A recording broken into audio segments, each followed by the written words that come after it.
Bonjour, dans cette vidéo je vais vous présenter les bases de la modélisation dans Blender. Alors, avant de commencer à modéliser, il faut savoir que les objets dans Blender sont des objets polygonaux. Enfin, il y a d'autres types d'objets, mais les objets qu'on va utiliser pour la modélisation sont des objets polygonaux. Et un objet polygonal, il est constitué de trois éléments. Des points, des arêtes et des faces. Alors, les points sont les points relient deux arêtes et des arêtes forment des faces ou des polygones. Donc à partir de trois arêtes, on a ce qu'on appelle un triangle. Quand on a quatre arêtes, on a un quadrangle, ou un rectangle ou un carré, enfin on va dire quadrangle parce qu'il y a quatre côtés. Et au-delà, on a ce qu'on appelle un n-gone. Alors, dans Blender, pour passer dans le mode où on va modéliser, c'est le mode édition ou l'edit mode en anglais. Pour ça, vous pouvez passer par le menu ici, donc et choisir edit mode, ou alors utiliser la touche tab et vous allez passer du mode objet au mode édition. Si jamais vous utilisez le nouveau menu paille, vous faites tab et vous choisissez menu édition, pareil. Alors, quand on est dans le menu édition, là vous voyez, je peux sélectionner mes points et on peut choisir le type d'éléments qu'on va sélectionner, donc soit les points, soit les arêtes, soit les polygones. Pour ça, vous avez ici un petit menu, donc vous voyez, les icônes sont assez bien faites, donc on voit le point, l'arête et le polygone. Il vous suffit d'appuyer sur l'un ou l'autre. Ou alors, vous avez le raccourci clavier CTRL-TAB, voilà, où là vous pouvez choisir l'élément que vous voulez, sur lequel vous voulez travailler. Et si jamais vous en avez besoin, vous pouvez activer les trois. Donc avec la touche Maj, je vais activer les trois éléments, donc point, arête et polygone. Et je vais pouvoir sélectionner au choix, voilà, soit les arêtes, soit les points, soit les polygones. Alors, encore une fois, c'est un choix de travail. Ça va dépendre de la manière dont vous voulez travailler. Moi, je préfère en avoir qu'un sélectionné parce que je ne travaille pas de la même manière avec les points, les arêtes ou les polygones. Donc, voilà pour ça. Alors, dans Blender, pour modéliser, on part de ce qu'on appelle des primitives. Donc, ce sont des objets qu'on trouve ici, là, dans le panneau Create, dans l'onglet Create du Tool Shelf. Donc, Tool Shelf, vous l'activez avec la touche T. C'est le deuxième onglet. Donc, vous avez ici toute une série d'objets polygonaux. Là, il y a d'autres types d'objets, mais on va se concentrer sur les objets polygonaux maintenant. Voilà, donc vous les avez ici, ou alors vous pouvez passer ici par le menu Add, qui est ici. Donc vous avez, c'est dans le sous-menu Mesh. Voilà, vous retrouvez les mêmes objets. Ou alors vous avez le raccourci clavier Shift A. Donc Shift A, oups, Shift A, voilà. Et là, vous pouvez rajouter les mêmes objets. Alors, suivant les objets, on a des paramètres différents, des options différentes. Par exemple, vous voyez, j'ai ajouté un cube. On a ici une option radius. Bon, on a les options de position, mais ça, on ne va pas s'en soucier. Donc, qui permet de modifier la taille de base. Voilà, donc dès que l'objet arrive, vous pouvez lui définir une taille. Pour les objets avec des arrondis, on a l'option vertex. Donc là, moi, j'ai mis 12, mais par défaut, c'est 32. Et en fait, plus vous allez rajouter de points, plus vos courbes vont être lisses. Alors il n'y a pas forcément besoin d'en ajouter beaucoup, on verra qu'il y a des astuces justement pour lisser tout ça sans forcément ajouter beaucoup de points, et ce qui va permettre de garder une certaine souplesse dans la modélisation. Donc voilà. Alors ces paramètres, ils ne sont là que quand vous ajoutez l'objet. C'est-à-dire que dès le moment que vous passez en mode édition ou que vous bougez l'objet, ces paramètres ne sont plus disponibles, ils sont remplacés par les paramètres de l'outil. Donc il faut faire très attention à ne pas manipuler votre objet avant d'avoir réglé les paramètres correctement. Alors je vais vous parler de la sélection. Donc pour ça je vais rajouter Suzanne qui va nous servir de cobaye. Donc là on voit Suzanne. Vous voyez on voit toutes ses faces. Si jamais vous voulez avoir un objet qui est plus lisse, vous avez ici une option Shading qui est dans l'onglet Tools. Vous pouvez passer en smooth ou en flat. Donc vous voyez en smooth on a une espèce de lissage qui se fait entre chaque polygone. Voilà, moi je vais rester en flat pour qu'on puisse bien les voir. Voilà, donc je vais passer en mode édition. Ok. Donc là, on voit tout qui est sélectionné. Alors les raccourcis, ce sont les mêmes que pour les objets. Si j'appuie sur la touche A, je sélectionne et je désélectionne tout. Pour sélectionner, c'est la touche, c'est le clic droit. Et si je veux faire une sélection multiple, je tiens le mage appuyé et je garde clic droit. Et là, je peux sélectionner plusieurs éléments en même temps. Ensuite, on a toujours notre cadre de sélection qui est à la touche B. Voilà. Ou alors, le cercle de sélection avec la touche C. Voilà, échappe. Alors, vous voyez, quand je sélectionne, il ne sélectionne que les faces qui sont visibles. C'est-à-dire que les faces qui sont à l'arrière, il ne va pas les sélectionner. Alors pour ça, on a une option qui permet de sélectionner les faces cachées, qui est ici. Vous voyez, c'est ce petit cube qui est semi-transparent. Voilà, si je l'active, on voit en transparence les faces arrière. Et là, si je fais mon cadre de sélection, il va me sélectionner les faces arrière. Voilà. Alors, il y a une autre astuce pour éviter d'utiliser ça tout le temps, puisque des fois on veut sélectionner juste les faces avant, d'autres fois non. Vous pouvez passer juste en mode fil de fer avec la touche Z. Voilà, et là en mode fil de fer, il sélectionne les faces qui, vu que tout est visible, mais il nous permet de tout sélectionner. Ensuite, on a un raccourci qui permet de sélectionner une boucle de polygones. Alors une boucle de polygones, qu'est-ce que c'est? C'est quand on a une espèce d'anneau qui fait tout le tour de l'objet. Alors j'en cherche une, voilà. Par exemple ici, si je tiens la touche Alt et que j'appuie sur mon polygone, vous voyez qu'il va sélectionner tous les polygones là qui font une boucle. Donc c'est très très pratique. Vous allez voir qu'on va en avoir beaucoup besoin, notamment quand on fait de la modélisation organique.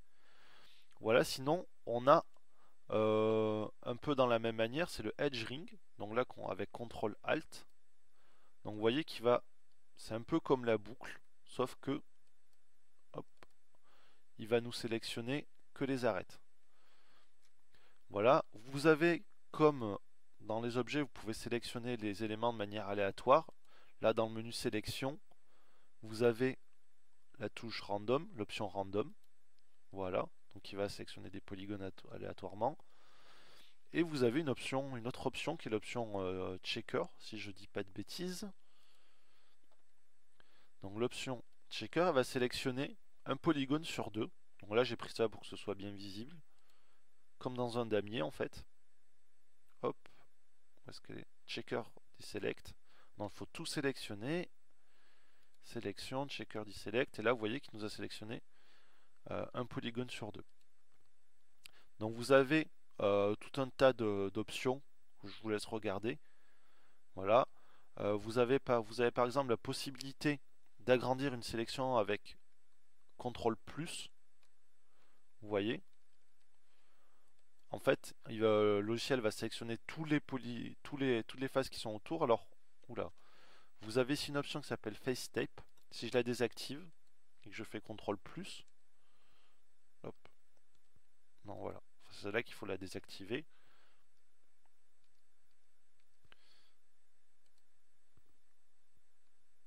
Vous voyez, sélectionne en fait toutes les faces qui sont reliées. Donc là, c'est logique, hein, ça là, ne les touchez pas.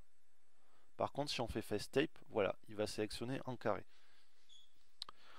Ensuite, vous avez aussi des options de masquage. Là, par exemple, si je fais H, ma sélection va disparaître. Donc ça peut être pratique quand vous avez un maillage qui est complexe et que vous voulez travailler juste sur une toute petite partie. On a la touche Alt H pour faire réapparaître ce qui était masqué. Et on a la touche, enfin le raccourci Shift H qui permet de masquer tout ce qui n'est pas sélectionné. Donc voilà, des petits raccourcis qui sont pratiques à retenir. Vous avez les options de masquage ici dans Mesh et dans Show Hide. Voilà. Donc ça, c'est juste les bases, hein, sélection, masquage, tout ça. Maintenant, on va passer vraiment dans le vif du sujet. Donc, on a plusieurs outils qui sont à notre disposition pour la modélisation. Donc pour ça, je vais commencer avec un cube. Voilà, je passe en mode édition. Alors, quand on a un objet polygonal, voilà, on a la forme de base. Ensuite, ce qu'on peut faire, nous, c'est la modifier le plus possible pour qu'elle ressemble à notre forme finale. Donc, je vais désactiver ça, voilà. Donc là, admettons, je vais faire une forme de pyramide. Voilà, vous pouvez modifier évidemment les polygones, juste les points. Voilà, vous avez les mêmes outils de transformation que pour les objets, dont les outils de déplacement, les outils de mise à l'échelle avec des mêmes raccourcis, ou les outils de rotation. Voilà. Ensuite, évidemment, il va y avoir un moment où on va se retrouver où on n'a pas assez de points. Alors pour ça, on peut ce qu'on appelle subdiviser. Donc là, je vais tout sélectionner. Ici, dans le panneau Tool, vous avez plusieurs options. Donc toutes les options qui sont relatives à la modélisation. Donc là, je vais faire Subdivide. Ou alors, vous avez cette option qu'on trouve dans la touche W. Donc ici W. Et j'ai mon Subdivide. Alors j'ai deux Subdivide. Subdivide normal ou Subdivide smooth. Donc on va faire le normal. Vous voyez, je le fais une fois. Et il va me couper chacune de mes faces en 4 morceaux. Vous pouvez ici dans les options en rajouter d'autres. Bon, je vais annuler. Et l'option Subdivide Smooth, hop, il va automatiquement nous adoucir la forme, nous la lisser. Voilà, bah, je vais laisser comme ça, c'est très bien. Ensuite, vous avez la possibilité de dupliquer des polygones ou juste des points avec la touche, avec le raccourci Shift D. Hop. Vous voyez, là je rajoute, en fait, on va séparer. Après, on va voir, il y a moyen de relier tout ça.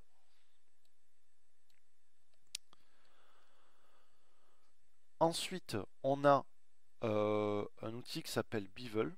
Alors, je vais rajouter notre cube. Ce sera plus simple de voir ce que ça fait.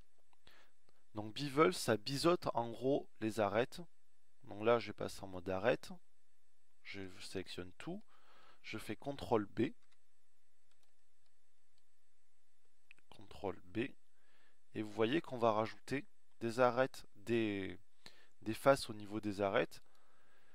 On peut augmenter le nombre de segments pour arrondir tout ça. Voilà.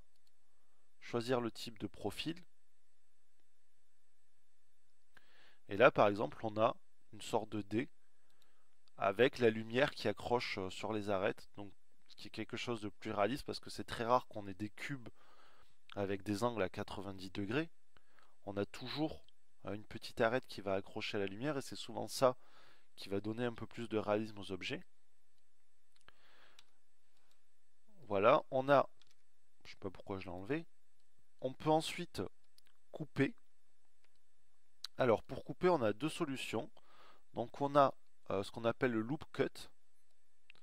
Donc si je l'active, voilà, loop cut. Donc ça nous coupe sur toute la boucle de polygones. Voilà, je vais en refaire un autre. Avec la molette de la souris, on peut ajouter autant de cuts qu'on veut. Sinon, vous avez toujours les options là sur le côté pour en rajouter d'autres. Voilà, avec la possibilité de déplacer. Donc tout un tas d'options, encore une fois, à tester. Voilà, vous avez ensuite le couteau. Donc le couteau, donc, il va nous permettre de trancher un peu comme on en a envie. Voilà, vous voyez ce qu'il y a de bien, c'est qu'il s'accroche sur les arêtes ou sur les points existants.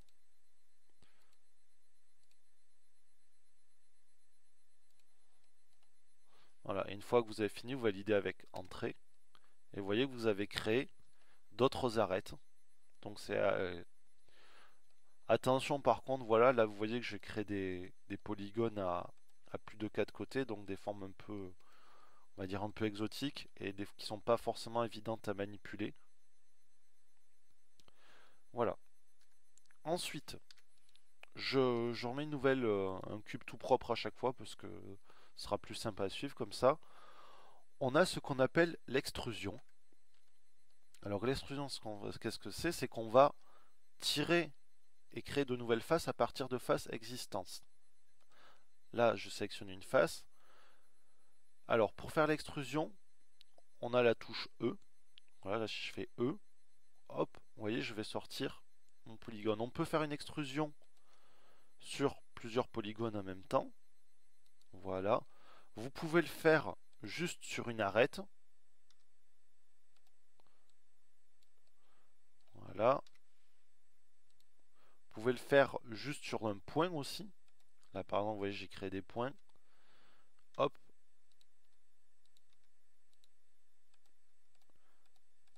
Voilà, je supprime ça. Vous pouvez aussi, là par exemple, je vais sélectionner un polygone là, je vais passer en vue de face. Et avec la touche CTRL plus clic, faire une extrusion automatiquement dans la direction du curseur de la souris.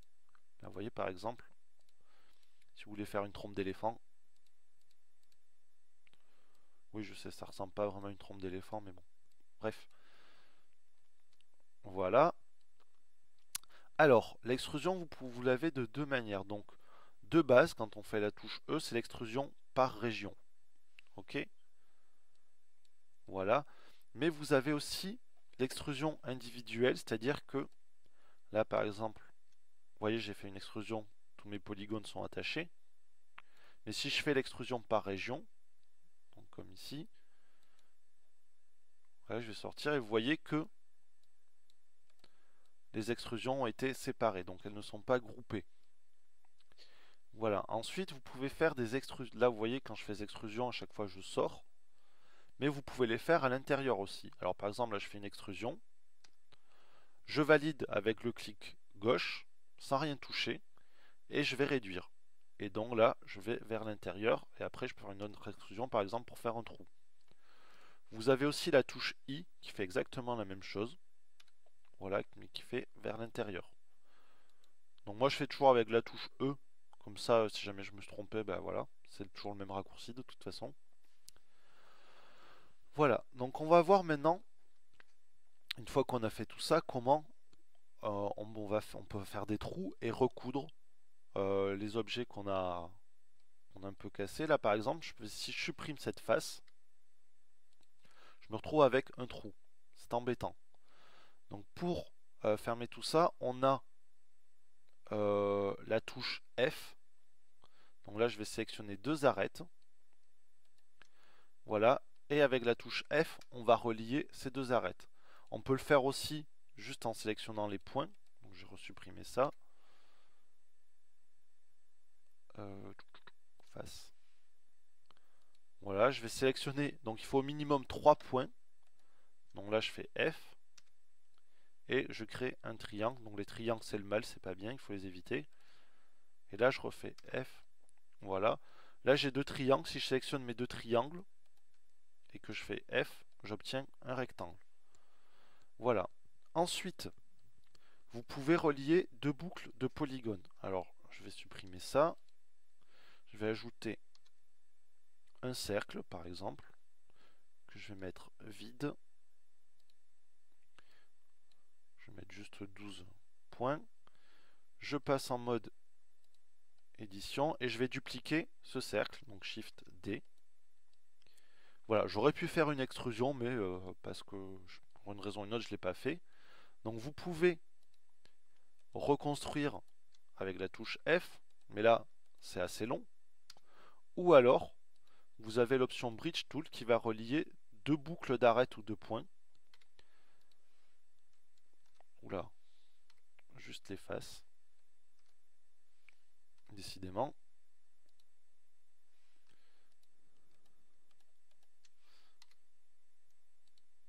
Voilà, donc je vais sélectionner mes deux boucles et je vais utiliser l'option Bridge Tool. Donc là, avec la touche W, Bridge Edge Loops, pardon. Et vous voyez qu'il m'a relié mes deux boucles. Ensuite, vous avez la possibilité, là voilà ce que je vais faire, de fusionner des points. Là par exemple, je vais faire une extrusion avec la touche E. Je réduis un peu et je voudrais que tous mes points là fusionnent en un seul. Donc je vais faire la touche Alt et M. Voilà, et là j'ai plusieurs options. Donc soit de fusionner au niveau du curseur 3D, soit de fusionner au centre de l'ex-sélection, soit de fusionner au dernier point sélectionné ou au premier point sélectionné. Donc là je vais mettre au centre. Et voilà, et tous mes points sont à un seul. Si jamais je fais pas ça, là par exemple, je réduis tout. Je vais mettre S0, voilà. Là je n'ai pas fusionné. Par contre, tous mes points sont aux mêmes coordonnées.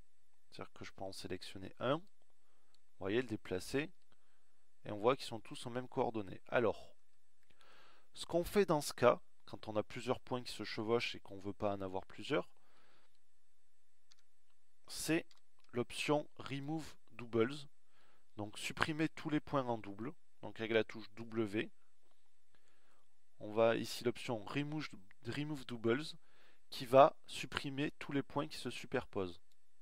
Là vous voyez je l'ai fait et j'ai un petit message ici qui me dit qu'il a supprimé 11 points. Voilà. Donc pour finir on va parler de justement de la suppression de points. Depuis le début vous voyez que je supprime des trucs avec des options différentes. Alors pour supprimer on a deux chemins. On a deux raccourcis clavier plutôt, la touche X ou la touche Supre.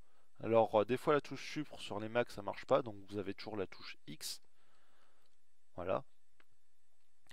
Alors, ici donc j'ai sélectionné ma boucle. Quand je veux supprimer, j'ai tout un tas d'options. Donc soit je peux supprimer les points. Donc là vous voyez il reste plus rien, sauf un seul point ici parce que bon, voilà. En fait, j'ai supprimé tous ces points-là et tous ces points-là, donc il ne restait que celui-là. Je peux supprimer juste les faces. Voilà, et là, vous voyez qu'il m'a conservé ces faces-là. Je ne peux supprimer que les arêtes. Voilà. Donc là, il ne reste plus que ces arêtes-là, vu que celles-là ont été supprimées. Vous pouvez supprimer, par exemple, juste les faces, mais il va conserver les arêtes. Ça a bien marché.